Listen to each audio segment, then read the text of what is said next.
Morgane Simon a-t-il agressé sexuellement une militante de son parti, La République En Marche, en décembre 2016 ? C'est en tout cas ce qu'assure le site internet Médiacité ce mercredi. Une plainte a été déposée en début de semaine contre l'attaché parlementaire nantais. Ce dernier, dans un communiqué de presse, dément ces allégations mensongères et dit se tenir à la disposition de la justice.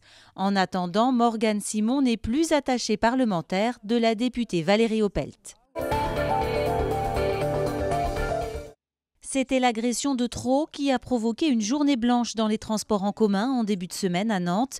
En comparution immédiate ce mercredi, les deux frères accusés d'avoir frappé les agents de contrôle ont écopé de 6 mois de prison ferme pour l'un déjà connu de la justice et 6 mois avec sursis pour l'autre au casier judiciaire vierge. C'est un chantier qui prendra fin en 2020, boulevard Gustave Roch sur l'île de Nantes. Les 5 ponts est un projet social et urbain atypique. Olivier Caillé. Le permis de construire vient d'être délivré. C'est ici, au Triangle des Marchandises, qu'à l'horizon 2020, le projet 5 ponts vers l'inclusion sociale va voir le jour.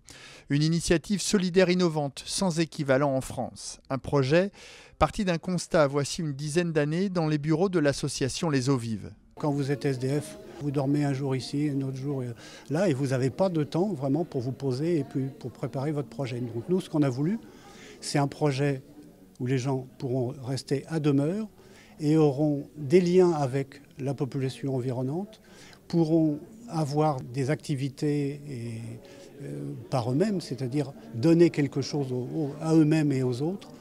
Un lieu où ils pourront commencer à faire des travaux, et on a prévu d'avoir des travaux à l'heure, et également un lieu sur lequel ils pourront rester en santé, ce qui est très difficile aujourd'hui quand on est à la rue.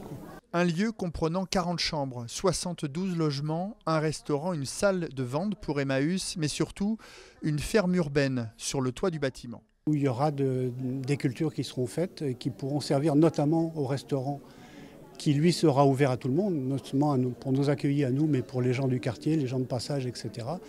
Et cette ferme donc fournira des aliments, des ingrédients pour ce restaurant et permettra aussi aux gens de chez nous de donner un coup de main. Donc c'est une des premières façons qu'ils auront de se rendre utile et d'avoir des contacts avec les autres. Ce projet de 22 millions d'euros devrait débuter d'ici la fin d'année, mais avant, un chantier de dépollution et de terrassement du site est prévu.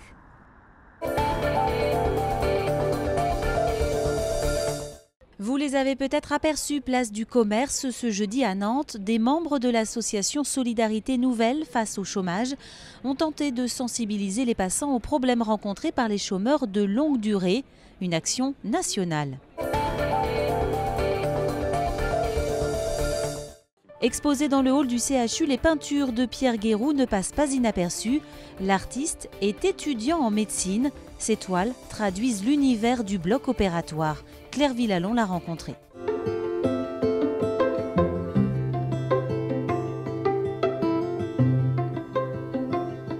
Je m'appelle Pierre Guéroux, je suis étudiant en médecine. En 6e, je viens de terminer ma 6e année de médecine à Nantes. J'ai eu l'idée de faire des toiles sur le thème du bloc opératoire parce que c'était un sujet qui me tenait à cœur depuis un certain temps. J'avais déjà vu depuis un petit bout de temps des images au bloc opératoire, des lumières qui m'intéressaient, des ambiances, des associations de personnages et de scènes que je trouvais intéressantes pour peindre.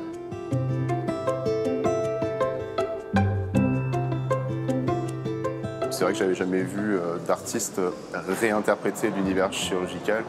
Peut-être parce qu'il faut être finalement médecin ou étudiant en médecine pour avoir accès à cet univers-là et que c'est quelque chose de très clos et qu'on ne peut pas vraiment aborder si on n'a pas soit l'autorisation, soit le passe-droit d'être médecin.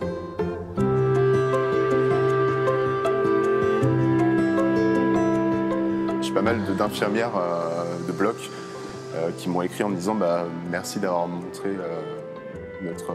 notre univers de telle manière parce que souvent elles le percevaient de manière plutôt négative. C'était le boulot, t'es enfermé dans un bloc, c'est un peu froid et elles étaient contentes de le voir sous un autre angle, donc les gens ont accueilli ça de manière assez positive.